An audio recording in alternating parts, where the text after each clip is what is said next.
چوزاد مادر پیستان به دهان گرفتن آموخت. این برای شما مادره.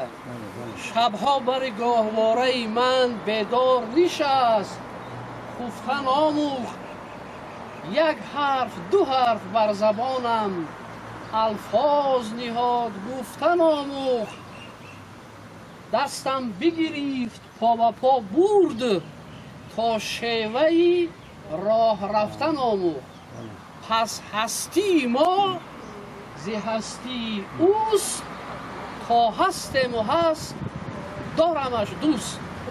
برای کلیه مادران کلاب که در این سیما تجسم یافته است دست بدام میگنه که کلی مادرای کلاب نازنین، مادرای تاجیکستان انگوبین و مادران تمامی جهان را، حتی مادرانی که گیتلر هم آفریدن مادر بودن، مادرانی که زلنسکی و پوتین آفریدن مادر بودن، مادرانی که ما را آفریدن مادر بودن.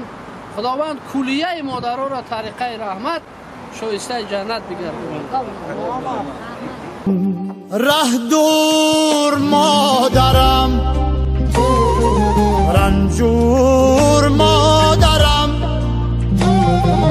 دیر آمدم با کل باید